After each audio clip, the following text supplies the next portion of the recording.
안녕하세요. 오늘도 사연살롱을 찾아주셔서 감사합니다. 저는 경기도에 살고 있는 30대 여자입니다.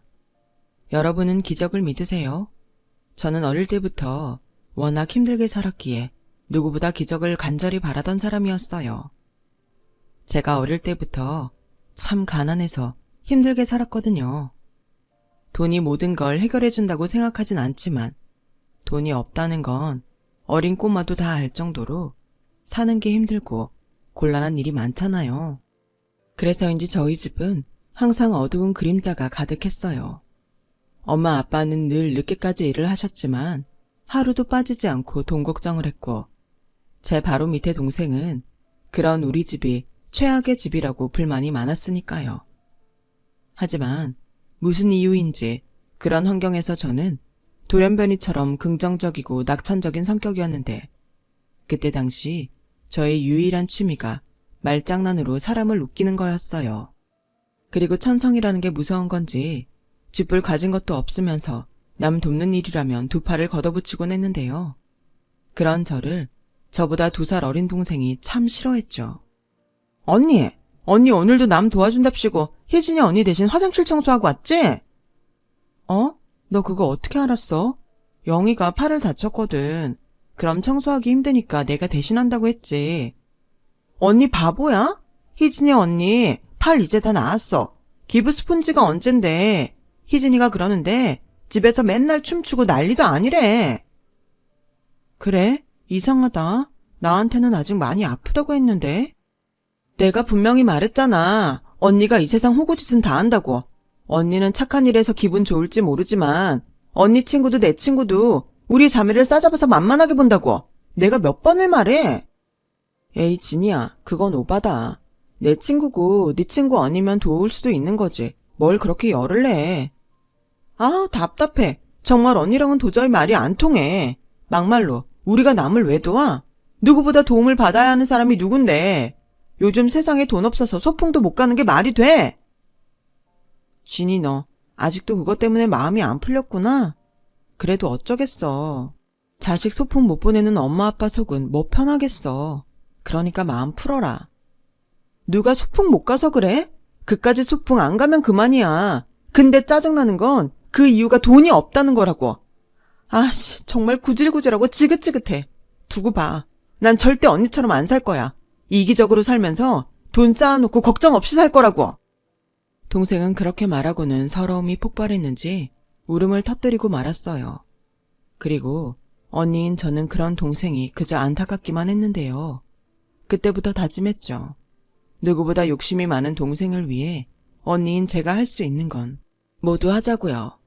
그래서 대학 진학은 언감생심 꿈도 꾸지 못하는 저 대신 제가 벌어서 동생 대학 입학금을 마련했고, 부모님이 못하는 건 언니인 제가 하게 됐는데, 그렇게 자존심 내세우던 동생은 그런 저의 희생을 미안하고 고마움 없이 점점 당연하다는 듯 받아들였어요.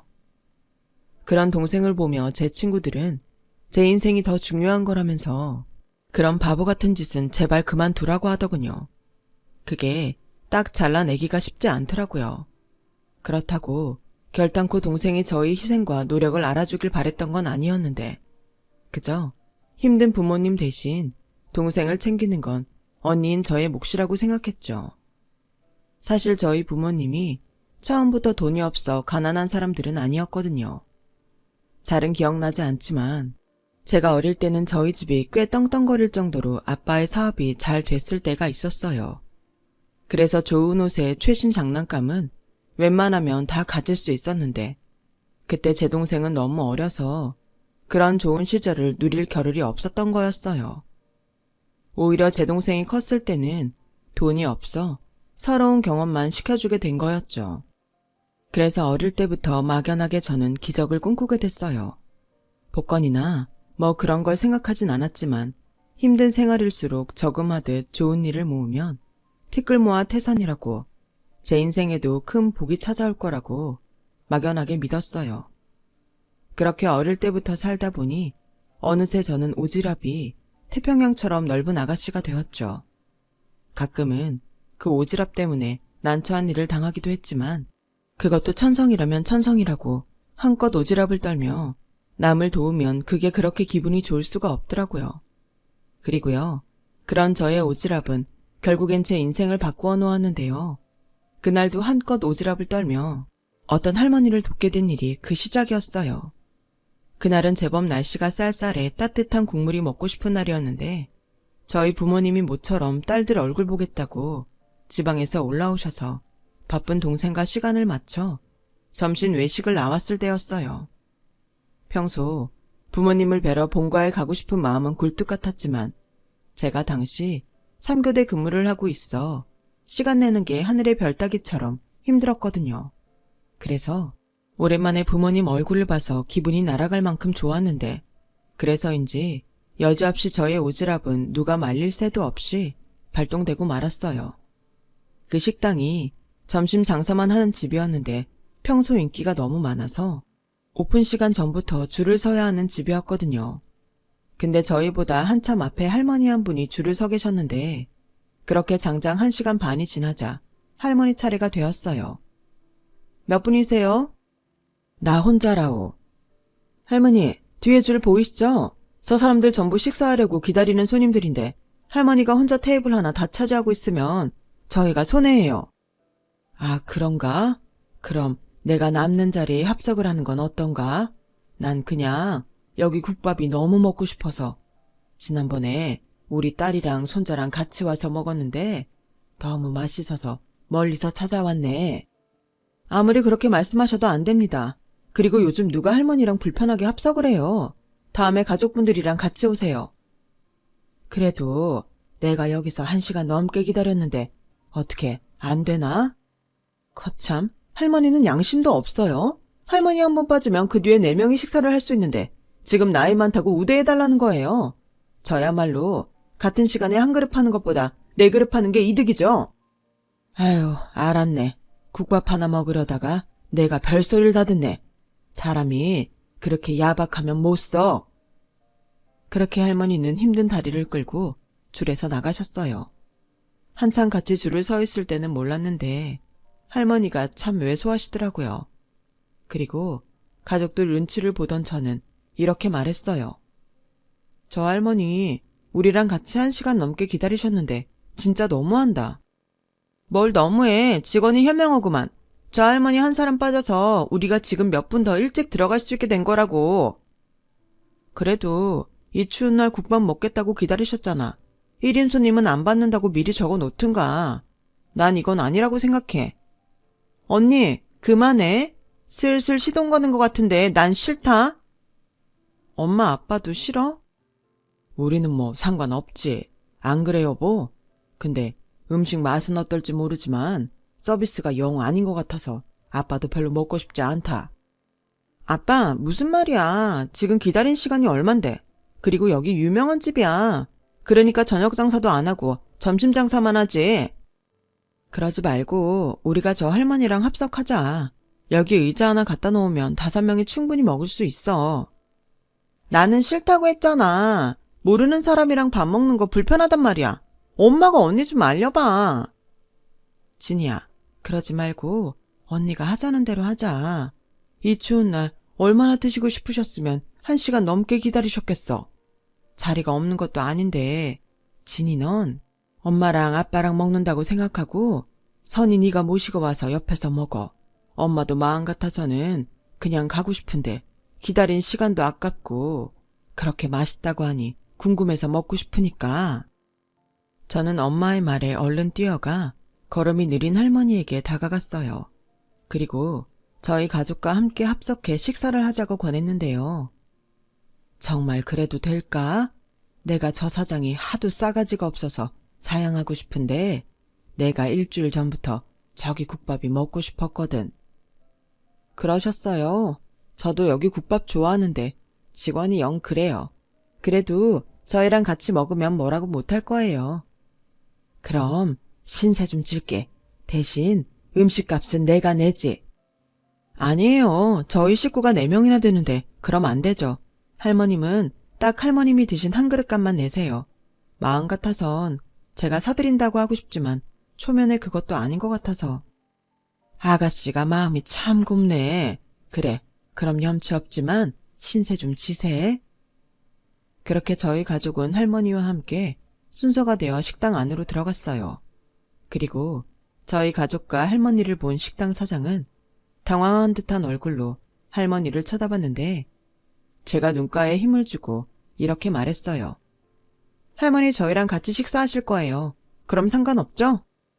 아, 네. 그럼 뭐 상관없죠. 이리로 오세요. 자리 안내해드리겠습니다. 식당 사장은 뻘쭘하고 민망한지 할머니와 제 눈을 똑바로 쳐다보지 못했어요. 그리고 평소보다 정말 빨리 음식이 나왔는데 아무래도 자기가 눈치 보이고 불편하니까 빨리 먹고 가길 바라는 행동으로 보이더군요. 그렇게 저희는 생각보다 빨리 나온 국밥에 추웠던 몸을 따뜻하게 녹였어요. 그리고 아이러니하게도 주인의 서비스는 엉망이었지만 그 맛은 일주일에 7번 먹고 싶을 정도로 맛있어서 다음에 또 올지 말지 고민이 될 정도였어요. 제일 먼저 식사를 마친 할머니가 제가 극구 사양했지만 먼저 일어나 저희 가족의 음식 갖가지 모두 지불하셨어요. 할머니, 제가 그러지 마시라고 했잖아요. 그런 걸 바라고 한 행동이 아니었는데. 알아. 내가 고마워서 그래. 가족이 참 보기가 좋구만. 그러지 마시고 제가 돈 드릴게요. 떼끼, 할머니가 손주 생각나서 한 호의를 그렇게 받으면 써? 됐고, 나는 이만 버스 타러 가야 해서 이만 갈게. 할머니, 버스 타고 오셨어요? 댁이 여기서 멀어요? 아니야. 버스 타면 40분 정도 걸리나? 금방 가. 네? 40분이 금방이라고요? 그러지 마시고 제가 신세 졌으니까 댁까지 차로 모셔다 드릴게요. 보니까 다리도 불편하신 것 같은데 이 추운 날 몸살 나세요. 언니, 적당히 해. 우리 오늘 엄마 아빠랑 시간 보내려고 휴가 냈잖아. 그리고 초보 운전인 주제에 어딜 간다는 거야? 왜? 세상 모든 운전자는 다 초보 시절이 있는 거라고. 그리고 버스 타고 40분이면 차로 20분이면 갈걸? 갔다 오는 건 생각 안 해. 그리고 초보인 언니 차 타면 버스보다 더 걸릴 수도 있지. 그럼 그 사이에 우리는 어떡해? 계속 목 빼고 언니만 기다려? 동생 말이 맞아. 뭐하러 그래? 그럴 필요 없어. 괜히 미안해서 그런가 본데 먼저 호의를 베푼 건 아가씨잖아. 우리 손자가 그러는데 요즘은 기부 뭐라고 하던데. 아무튼 주거니 받거니 하는 거잖아. 할머니, 저희 딸 고집이 여간 센 게 아니에요. 그냥 편하게 차 타고 가세요. 제 딸이 면허 딴 지 얼마 안 돼서 조금 불안하긴 한데 이렇게 겸사겸사 운전 연습하고 좋죠? 엄마까지 왜 그래? 진이야, 엄마 커피 마시고 싶어. 선이 너는 할머니 모시고 다녀오고 진이 너는 우리 맛있는 커피 좀 사줘라. 하여간 언니 때문에 나만 나쁜 사람이야. 알았으니까 얼른 다녀와. 아니지. 늦어도 되니까 운전 조심해. 지난번에 엑셀하고 브레이크 헷갈려서 전봇대에 박을 뻔했잖아. 알았어. 면허 따고 처음에 딱 한 번 그랬다. 저건 쓸데없이 기억력만 좋아. 할머니 가세요. 제가 초보지만 차는 새 차예요. 저는 그렇게 운전할 생각에 긴장이 되면서도 할머니를 도울 수 있다는 생각에 신이 났어요. 할머니는 처음엔 괜찮다고 사양하려 했지만 저희 엄마까지 나서서 그러라고 하니 허허 웃으며 제 차에 타셨어요.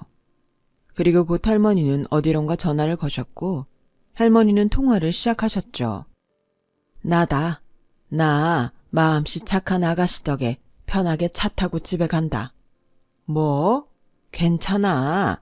착한 아가씨라니까. 나 오늘 이 아가씨 못 만났으면 밥도 못 먹고 집에 갈 뻔했어. 뭐? 바꿔달라고? 저는 할머니의 말에 가뜩이나 운전대를 잡고 긴장하고 있는데 놀라서 그만 브레이크를 세게 밟아버렸고 그 때문에 차가 덜컥 하는 바람에 할머니가 핸드폰을 놓치셨는데요. 죄송해요. 제가 방지턱을 넘는다는 게 브레이크를 너무 세게 밟았어요. 근데 저 전화 바꾸래요? 근데 끊어졌네. 운전하는데 괜히 신경 쓰지 말고 조심히 가. 에이, 그래도 어떻게 그래요. 그럼 제 핸드폰에 번호 찍어주세요. 차에 스피커로 통화하면 되거든요. 그래, 그럼 우리 딸하고 통화 한 번만 해줘. 내가 오늘 다리 때문에 병원을 혼자 나와서 우리 딸 걱정이 많거든. 네, 그럴게요. 거기 앞에 제 핸드폰 보이시죠? 거기에 번호 누르시고 통화 버튼 눌러주세요. 저는 그렇게 할머니가 눌러주신 번호로 할머님 따님이랑 통화를 하게 됐어요. 그리고 식당에서 있었던 일을 말씀드리면 속상해 하실 것 같아서 그런 말은 빼고 초면에 신세를 져서 모셔다 드리게 됐다고만 설명을 했는데 할머님 따님이 그제야 안심이 된 듯 이렇게 말씀하셨어요. 그랬군요. 알겠어요. 그리고 고마워요.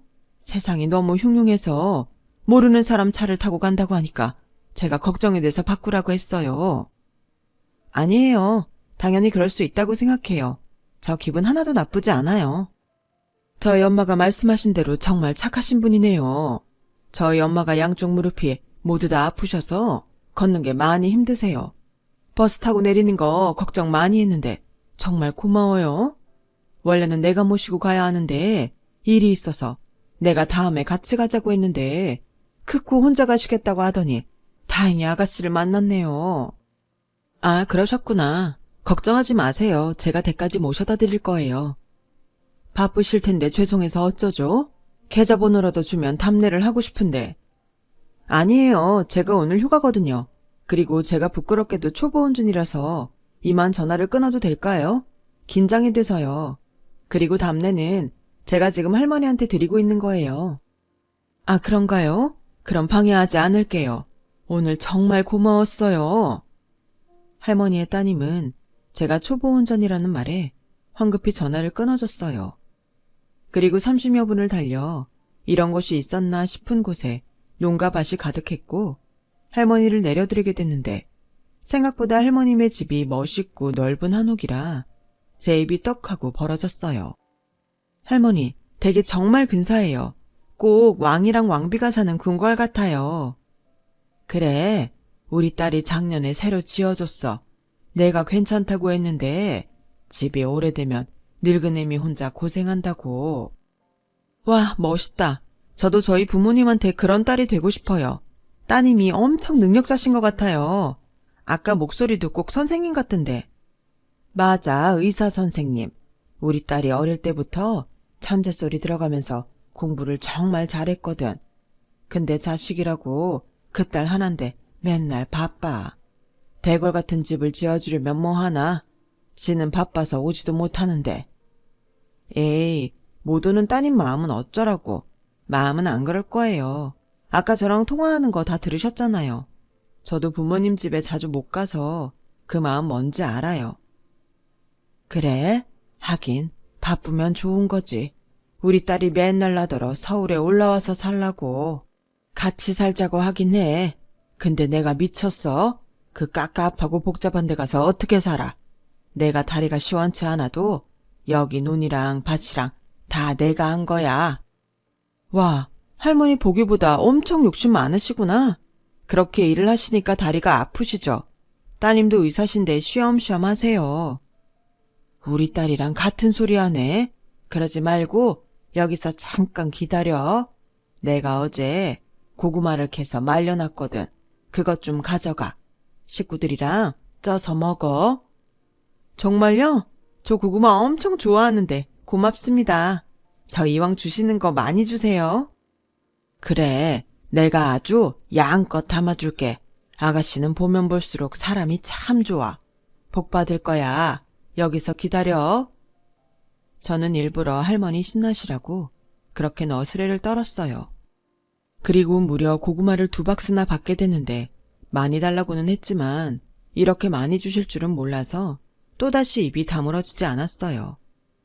그렇게 저는 금이환영하듯 고구마를 들고 가족들이 기다리는 커피숍으로 갔고 이미 기다리다 지쳐 불만이 가득한 동생 눈치를 보며 그날의 기억을 좋은 추억으로 남기게 되었어요. 그날 할머니께서 주신 고구마는 너무 많아서 저희 부모님이 한 상자 가지고 가셨거든요. 그 후로 저는 다시 바쁜 3교대 일상으로 돌아왔어요. 제가 대기업 제조 공장에서 일을 하고 있었거든요. 3교대라 힘들긴 한데 그래도 월급이 다른 곳에 비해 많아 참고 일을 했어요. 그리고 퇴근하던 어느 날 신호가 바뀌어 움직이는 제 차를 누군가 뒤에서 박는 사고를 당하게 됐어요. 안전벨트를 하고 있긴 했지만 목이 심하게 꺾였던 그 아찔함이란 2번 다시 느끼고 싶지 않을 정도였죠. 그렇게 저는 TV에서나 봤던 목 깁스를 하고 병원에 입원하게 됐어요. 다행히 사고를 낸 남자가 매너 있고 좋은 사람이라 자신의 과실을 100% 인정하고 보험 처리도 깔끔하게 하기로 했는데 생각지 않았던 저의 병문안까지 왔더라고요. 좀 괜찮으세요? 제가 정말 죄송합니다. 제가 해외에 있다가 들어온 지 얼마 안 돼서 좌우가 헷갈렸어요. 저는 괜찮은데 자칫 큰 사고가 날 수도 있으니까 다음엔 정말 조심하셔야 할 것 같아요. 그리고 보험 처리 다 해주시겠다고 하셔서 저는 걱정 없이 치료 잘 받고 있습니다. 저는 신경 안 쓰셔도 돼요. 대신 운전은 정말 신경 많이 쓰시고요. 아, 다치신 데는 괜찮으세요? 괜찮습니다. 애초에 저는 코피 흘린 것 빼고는 다친 것도 없었잖아요. 남자는 그렇게 말하고는 웃음을 참다가 실패에 웃음을 터뜨리고 말았어요. 그게 말이죠. 사고가 나던 날, 교통사고는 처음이었던 저는 일단 차 밖으로 나갔는데 쌍코피가 나는 남자를 보고 제가 놀라 무슨 큰 사고라도 난 듯 119에 신고를 했어요. 그리고 도착한 구급대원에게 남자가 코피가 난다며 머리를 다친 것 같다고 호들갑을 떨었는데 남자가 그런 저를 말리며 이렇게 말했어요. 머리 다친 거 아니고 핸들에 얼굴을 박았어요. 그래서 나는 단순한 코피예요. 그러는 그쪽이야말로 아까부터 목을 잡고 있는데 많이 아프세요? 저 정형외과 의사예요. 두통이나 토할 것 같나요? 네? 의사시라고요? 그게 저 지금 모가지가 너무 아파요. 저 이러다 큰일 나는 거 아니겠죠? 저 아직 제대로 남자도 못 만나봤는데요. 참, 어린애도 아니고 그 순간에도 오지랖을 떨다 망신을 당한 날이었어요. 그런데 이 남자는 취향도 참 독특한지 그런 저를 보고 반했다고 했고 처음엔 저의 생김새를 보고 그런 건가 했던 저는 남자의 고백으로 그게 아니라는 걸 알았어요. 선희 씨처럼 재미있고 마음이 선한 사람 처음이에요. 제가 정식으로 만나자고 하면 거절하실 건가요? 이런 말을 제 입으로 하는 건 좀 신빙성이 떨어지기는 한데 저 이상한 사람 아닙니다. 아무튼 그런 만남을 시작으로 저는 팔자에도 없는 의사 선생님과 연애를 시작했어요. 주변에서는 드디어 제가 복을 받았다며 호들갑을 떨었는데 공장에 다니는 저와 유학까지 다녀온 의사의 차이는 저를 마냥 속편하게 하지 않았어요. 1년이 지나고 2년이 지나고 3년이 지나가는 연애를 하고 있었지만 남자친구는 어쩐지 저에게 결혼에 대한 이야기를 하지 않더라고요. 그때 제 나이가 30을 넘기고 있었는데 저보다 4살이 많은 남자친구가 아무 소리를 하지 않으니 아무리 긍정적인 저라도 대충 눈치를 채고 있었어요. 언니 의사 남친 이상하지 않아? 3년이나 사귀었고 나이도 있으면서 왜 결혼하자는 얘기가 없어? 설마 집에서 반대한대? 몰라. 그리고 그런 거 내 입으로 어떻게 물어보냐? 근데 눈치가 좀 그렇긴 해. 우리 둘이 차이가 나도 너무 나잖아. 하기사, 그 의사 남친은 몰라도 그 집에선 그럴 수 있지. 근데 만약 그렇다고 해도 그 의사 남친 좀 실망스럽지 않아? 엄마 아빠도 은근 기다리는 것 같은데 프로포즈를 하던 쫑을 내던 해야지. 뭐? 너 방금 뭐라고 했어? 설마 그 사람 얘기 집에 했어? 나는 언니가 의사를 만난다고 하니까 나만 알기 아쉬워서. 야, 넌 나처럼 오지랖도 안 떠는 애가 뭐하러 그런 말을 집에 해. 괜히 실망하면 어떡하려고. 웃겨? 아직 어떤 사람인지도 못 봤는데 무슨 실망을 해. 그리고 의사면 다야? 사람 됨됨이가 좋아야지. 언니는 그냥 좋은 게 좋다고 하는 사람이라 동생인 내가 걱정이라고. 아유, 걱정은 무슨. 그러는 너는 부자 어쩌고 그러면서 왜 여태 아무 소리가 없어? 부자가 되든 부자 남친을 데리고 오던 해야 하는 거 아니야? 이씨, 왜 아픈 사람 아픈 데를 찔러? 그게 뭐 쉬운 일인 줄 알아? 그거 봐, 쉬운 일 절대 아니잖아. 그러니까 눈에 힘 좀 빼. 그리고 매사 삐딱하게 보는 그 버릇도 고치고. 그렇게 싫다고 하지만 엄마, 아빠, 그리고 언니 도움 다 받았으면서 우리 네 식구 중에 네가 제일 못난인 거 알지? 언니는 너 지금도 좋아. 돈이 너무 없는 건 힘든 일이지만 우리 가족 요즘 같기만 하면 무슨 걱정이 있겠냐. 난 지금이 딱 좋아. 저는 진심으로 그런 생각을 했어요.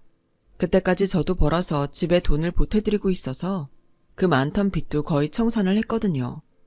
그리고 빚에서 벗어나니 그제야 부모님 얼굴에도 편안함이 묻어나는데 정말 더도 말고 덜도 말고 지금 같았으면 좋겠다고 생각했어요. 그리고요, 남들은 의사 남친이라 좋겠다고 하지만 제 마음은 또 그게 아니었는데요. 남자친구는 정말 좋은 사람이라 그냥 직업이 의사가 아니고 저와 비슷한 형편의 사람이었다면 얼마나 좋았을까? 그런 반대를 당하지 않아도 될 텐데 같은 생각을 했어요. 그러던 어느 날 남자친구가 먼저 그간 소가리를 했는지 술을 잔뜩 먹고 와서는 저에게 이런 말을 하더군요. 선이야, 우리 그냥 어디 멀리 도망갈까? 어? 왜? 힘든 일 있어? 그게 나는 진짜 선이 너랑 결혼하고 싶은데 아버지 반대가 심해서. 아, 역시 그랬구나. 미안해. 어떻게든 내가 허락받아서 정식으로 청혼하려고 했는데. 괜찮아. 내가 부족해서 미안하지. 미안하긴. 선이 너는 진짜 나한테 차고 넘치게 좋은 사람이야. 조건이 뭐가 중요해? 사람이 중요하지. 나는 다른 사람은 몰라도 우리 아버지가 그런다는 게 정말 실망스러워. 그래서 이번에 집에서 나오려고. 뭐? 이렇게 나오면 다음엔 어떡하려고 그래? 괜히 허락 안 해줘서 나오는 사람 같잖아. 그거 맞아. 자식으로 인정하지 않겠다고 하셔서 그러시라고 하는 거야. 나도 성인이고 내 인생에 내 사람한테 책임질 나이잖아. 선이야, 우리 결혼하자. 참 바라던 프로포즈였는데 저는 차마 받을 수 없었어요. 대신 시간이 얼마나 걸려도 기다릴 수 있다고 남자친구를 안심시켰는데 이미 많이 지친 남자친구는 조금씩 일상이 흔들리기 시작했죠. 그리고 희한한 경험으로 드라마에서나 봤던 일이 저에게도 일어났는데요. 남자친구 어머니가 어떻게 아시고 제가 일하는 공장에 저를 찾아오셨어요. 미안해요. 이렇게 불쑥 오는 게 예의가 아닌데 상황이 좀 급해서. 나 종호 엄마예요. 안녕하세요. 저는 최선희라고 합니다. 우리 애가 그러는데 선희 씨도 알죠? 저희 남편이 선희 씨 많이 반대하고 있는 거. 네, 알고 있어요. 남편이랑 종호가 성격이 똑같아요. 그래서 둘이 맨날 부딪히는데 내가 하루도 마음 놓고 있을 수가 없어요. 우리한테 자식이 종호 하나라 종호한테 거는 기대가 많이 크거든요. 저기 죄송한데 헤어지라고 말씀하시는 거면 죄송합니다. 저는 종호 씨랑 헤어지고 싶지 않아요. 종호 씨가 의사라 그런 게 아니라 종호 씨라는 사람을 제가 정말 많이 좋아하거든요. 나도 내 자식만 귀하다고 남의 자식 상처 주는 일은 하고 싶지 않아요. 미안해요. 내가 너무 내 생각만 하고 실수를 한 것 같네요. 저기 그러지 마시고 안색이 별로 안 좋으신데 조금만 기다려주시면 제가 일이 끝나거든요. 저랑 따뜻한 차 한잔하고 가세요. 선희 씨는 참 듣던 대로 넉살이 좋네요. 불쾌할 수 있는데 그런 나랑 차를 마시자고요? 아니, 이대로 가시면 운전하실 텐데 제가 걱정이 돼서요. 잠도 못 주무신 얼굴 같거든요. 의사인 나보다 더 낫네요. 근데 오늘은 내가 좀 창피해서 그렇고 우리 다음엔 밥 먹어요. 내가 진짜 맛있는 데서 종호랑 밥 사줄게요. 정말요? 저 맛있는 거 진짜 좋아하는데 그냥 하시는 말씀 아니시죠? 먹는 거 가지고 그러면 안 되는 거거든요. 그때였어요. 남자친구의 어머니가 언제 그랬냐는 듯 웃으셨어요. 그리고 저에게 정말로 하는 말이라며 연락처를 알려달라고 하셨고 저는 얼른 메모지에 제 연락처를 적어드렸어요. 그렇게 꼬박 하루가 지났어요. 남자친구는 아버지와 갈등이 최고조에 달했는지 얼굴이 말이 아니었는데 그때였죠. 남자친구에게 전화가 걸려왔어요. 네, 엄마. 지금 같이 있는데요. 네? 지금이요? 아니 이렇게 무작정 집에 오라고 하면 선이가 곤란하죠. 듣기 좋은 말 할 것도 아니시면서. 왜요? 아버지가 이젠 사람 데리고 오래요? 남자친구는 어머니랑 통화를 하면서 점점 더 흥분하는 것처럼 보였어요. 그래서 제가 가겠다고 고개를 연신 끄덕였는데 남자친구가 저의 얼굴을 보더니 알겠다고 대신 저에게 함부로 하면 그 길로 집을 나가겠다고 말을 하며 전화를 끊었어요. 정말 괜찮겠어? 지금이라도 싫으면 안 가도 돼. 아니야. 그리고 나 전에 자기 어머니 뵌 적 있어. 좋으신 분이더라. 그리고 나는 솔직히 자기 아버지 마음도 이해가 가. 기대가 크셨다며. 그럼 당연히 실망도 크시겠지. 또 그 소리 한다. 내가 그런 말 하지 말라고 했지. 자기는 내가 여태 살아오면서 만난 사람 중에 가장 훌륭한 사람이야.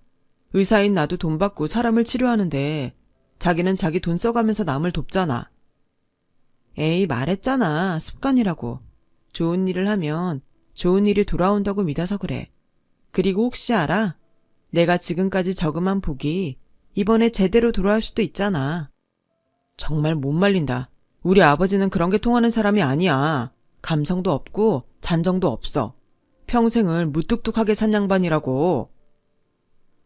내가 전에 들었는데 자기 어머니가 자기랑 아버지가 성격이 똑같다고 하셨거든. 나야말로 이 결혼을 다시 생각해봐야 하는 거 아닌가? 뭐? 어쩌면 자기는 이 순간에도 그런 말을 하냐? 나도 알아. 자기 지금 내 기분 풀어주려고 엄청 노력하는 거잖아. 안 속상해? 속상했지. 근데 지금은 아니야. 전에 내가 속상한 건 자기가 아무 소리를 하지 않아서. 근데 지금은 이렇게 다 말하잖아. 그래서 지금은 괜찮아. 우리 얼른 가자. 늦으면 좋게 볼 인상도 나빠 보일 거야. 저는 그렇게 남자친구 차를 타고 처음으로 남자친구 집에 갔어요. 그리고 막상 도착하니 커피 잔을 들 수 없을 정도로 떨렸는데 이윽고 구면인 남자친구 어머니가 미소를 지으며 과일을 깎아서 나오셨죠. 그리고 듣고도 믿을 수 없는 호칭으로 저를 부르셨어요. 어서 와요. 잘 지냈어요? 초보운전 아가씨. 네? 저 면허 딴 지 좀 됐는데요. 차에 초보 스티커도 이젠 떼고 없어요. 그래요? 다행이네요. 전에는 긴장돼서 운전 중에 통화도 못하겠다고 했잖아요. 어머, 그걸 어떻게 하셨어요? 제가 부장님이 전화하셔도 운전 중이면 운전 중이라고 끊어버리고 그랬거든요. 혹시 저희 부장님이랑 아는 사이세요? 뭐라고요? 선희 씨는 원래 그렇게 웃긴 사람이에요. 여보, 봤죠? 멀리서 염탐 그만하고 나와서 얼른 애들 허락해줘요. 내 말이 맞잖아요. 착한 아가씨라고. 그때였어요. 생긴 것도 꼭 닮은 남자친구 아버지가 어머니의 말에 주방에서 아이처럼 뻘쭘하게 나오셨어요. 그리고 그 모습도 당황스러운데 남자친구 어머니는 이윽고 저에게 자신의 핸드폰을 건네셨고 저에게 제 핸드폰 번호를 찍어보라고 말씀하셨는데요. 도대체 이게 다 무슨 일인가 싶어 제 번호를 핸드폰에 찍어보니 이내 초보운전 아가씨 라고 핸드폰에 저장이 되어 있었어요. 그리고 남자친구 어머니는 사진 한 장을 보여주셨고 저는 사진을 보며 가물가물했던 기억을 더듬고는 저도 모르게 놀라서 소리를 질렀어요. 고구마 할머니! 기억나요? 우리 그때 통화도 했는데 내가 너무 고마워서 답례한다고 계좌번호 물어봤더니 초보운전이라고 전화 끊자고 했잖아요. 네, 기억나요. 그러니까 어머님이 저한테 고구마 주신 할머니, 따님이라는 말씀이신 거죠? 맞아요. 어떻게 이런 우연이 있죠? 내가 아가씨 전화번호를 핸드폰에 입력하는데 그게 떠서 얼마나 놀랐다고요. 잘 지내고 있는지 가끔 궁금했는데 우리 아들을 만나고 있었네요. 세상에, 꿈꾸는 것 같아요. 뭐야, 둘이 무슨 일 있었어? 초보운전은 뭐고 고구마 할머니는 뭔데? 엄마가 전에 말했잖아. 네 외할머니가 어떤 마음씨 착한 초보운전 아가씨 차를 얻어 타고 집에 가셔서 너 미국 가기 전에 삶아주시기로 한 고구마를 2박스나 줬다고. 그래서 너 그날 입 대빨 나왔잖아. 손주걸 주는 할머니가 어딨냐고. 기억나. 그럼 그때 내 고구마 가로채 간 여자가 선이 너였어? 가로채긴 난 그냥 주셔서 감사히 받아갔는데 많이 달라고 했다며. 할머니가 고구마를 엄청 좋아하는 것 같아서 어쩔 수 없이 2박스를 다 줬다고 했단 말이야. 뭐야? 그러니까 그 옛날 얘기를 하면서 지금 나한테 따지는 거야? 내가 그때 그 고구마가 자기한테 갈 고구마인지 알았어? 그냥 주시니까 감사하게 받았지. 순간 분위기가 이상했어요. 상황이 어이없게 재밌긴 했는데 내내 뻘쭘하고 딱딱하게 굳어있던 남자친구의 아버님이 박장대소를 하며 웃으셨거든요. 그리고 이어서 어머님도 웃기 시작하는데 뭔가 제가 정식으로 가족이 된 것 같은 따뜻한 기분이었어요. 우리 엄마가 선희 씨 얘기 정말 많이 했어요. 살면서 그렇게 착하고 성격 좋은 아가씨를 처음 봤다고요. 선희 씨 다시 만나면 정말 많이 좋아하셨을 텐데 이럴 줄 알았으면 얼른 장가가라고 등 떠밀걸 후회했어요. 우리 엄마가 작년에 돌아가셨거든요. 네? 돌아가셨다고요? 다시 뵙는 줄 알고 좋아했는데. 그러게요. 당신이 그렇게 칭찬한 아가씨가 손주며느리가 되는 걸 알았다면 우리 엄마가 얼마나 좋아했을까요? 아마 저 위에서 다 보시겠죠? 남자친구 어머니는 이내 할머니 생각이 났는지 눈시울을 붉히셨어요. 그리고 저도 전염이 된 듯 같이 울컥했는데 나중에 시어머니에게 듣기로 얼굴도 보지 못한 저와 통화를 한 후 어쩌면 다시 만날 수도 있을 것 같아 제 번호를 저장했다고 하셨어요.